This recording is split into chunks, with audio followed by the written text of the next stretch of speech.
મારા કિચનમાં તમારા બધાનું સ્વાગત છે। આજે હું બનાવી રહી છું પાલકના ભજીયા। તો પાલકના ભજીયા બનાવવા માટે એક પૂળી મેં પાલક લીધી હતી અને એને સારી રીતે સાફ કરી અને કાપી લીધી। પછી મેં અડધી ચમચી મરી, 1 ચમચી જીરું અને 1 ચમચી આખા દાણા લીધા અને એને ખલમાં લઈ અચકચરા વાટી લીધા। પછી પાલકની અંદર ઉમેર્યા। પછી 2 થી 3 મરચાંને કાપીને પણ ઉમેર્યા। પછી થોડી હળદર ઉમેરી, મરચું ઉમેર્યું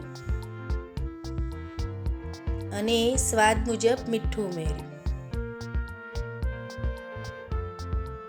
પછી અંદર મેં બટાકાને છીણી અને એને ઉમેર્યા। લગભગ 2 થી 3 બટાકા લીધા હતા અને એને છીણી લીધા હતા। પછી 2 ચમચી જેટલા મેં ચોખાનો લોટ ઉમેર્યો અને પછી ચણાનો લોટ ઉમેર્યો। લગભગ 3 થી 4 ચમચી મોટી મેં ચણાનો લોટ ઉમેર્યો।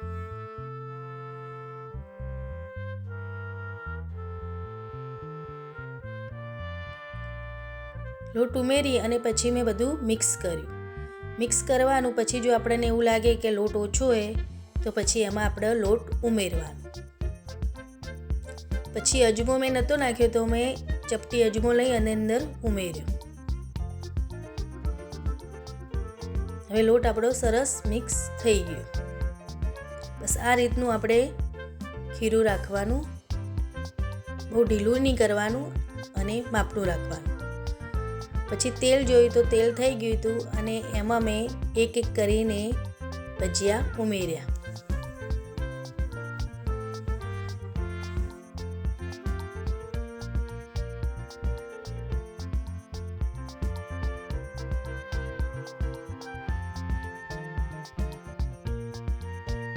પછી થોડા તળાય એટલે પછી એને ઉપર નીચે આપણે કરવાના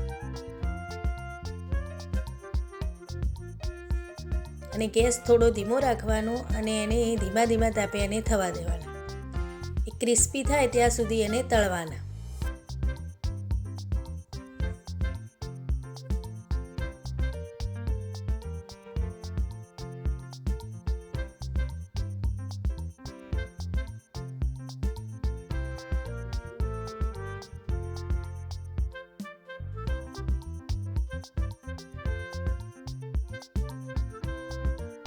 સરસ ક્રિસ્પી થઈ ગયા પછી મેં એને કાઢી લીધા। સરસ ભજીયા બનીને આપણા તૈયાર થઈ ગયા। પછી મેં બધા જ ભજીયાને તળી લીધા અને એક ડીશમાં કાઢ્યા। આ ભજીયા બહુ સરસ લાગે છે અને બનવામાં ક્રિસ્પી બને છે, તો બધા ટ્રાય કરજો। આવજો।